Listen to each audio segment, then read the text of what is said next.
Hey everyone, this is going to be a quick review on the Masahiro Shadow Warrior Katana.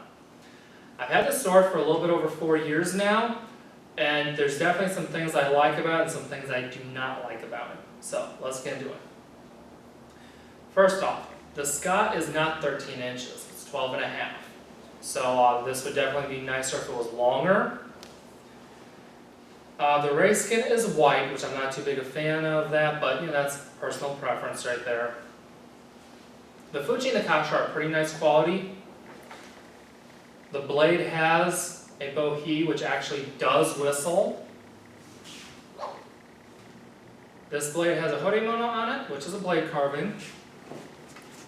On this side, it's a fire god. And on this side, it's a spear on fire. So that's a pretty nice feature. This sword also features a bohi that's only 2/3 the length of the blade, so it does not go from here to here. The bohi only goes from here to here, and that's because of the horimono.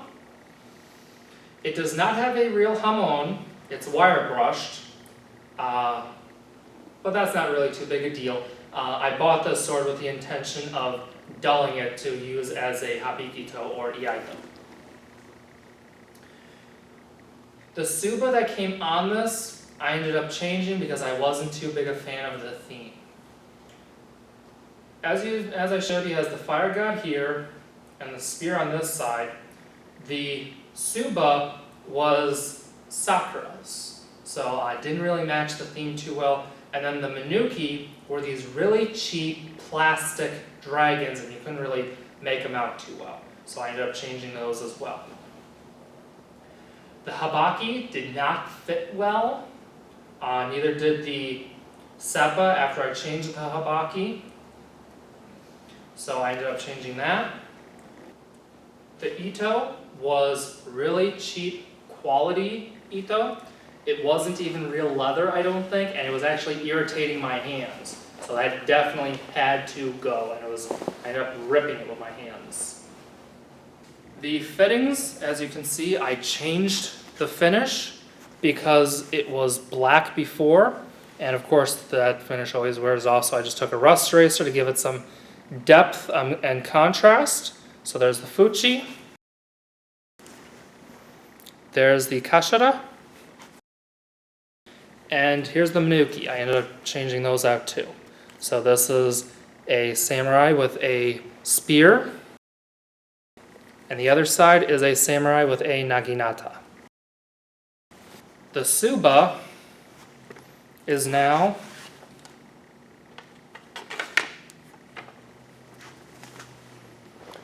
the Japanese god of the underworld, Susanoo,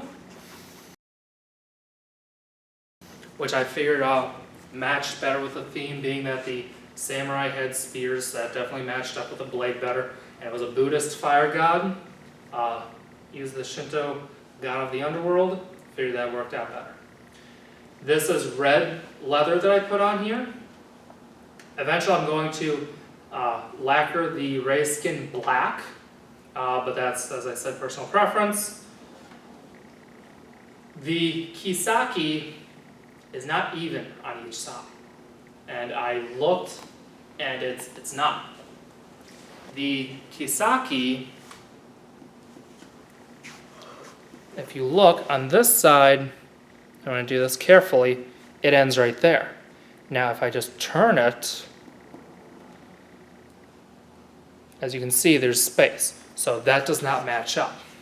So the kisaki is actually a little bit longer on the one side than the other, and the bohi is also longer on one side than the other. The hamon does not match on each side. So most of that though is just aesthetics, doesn't really mess up the function of the sword, and at this price point really, especially with the horimono on it, you really can't ask for too much. The blade is actually 27¼ rather than 28 inches. And one thing that I do not like is that the tang actually ends 2½ inches from the end of the scalp. It's not so long that it's flexing or anything, but it would definitely be a lot better if it was only 2 inches away, or even less than that. It would also make this even lighter. Not that it's heavy, mind you. This sword came with really cheap shitome, which are the little eyelets, and I took those off. The saya finish was the typical glossy black. And I ended up, as you can see, I stripped it down and I just did a clear coat. And this sword, as you can see, the grain shows. And you can even see some knots in the side, which I think is a pretty nice feature.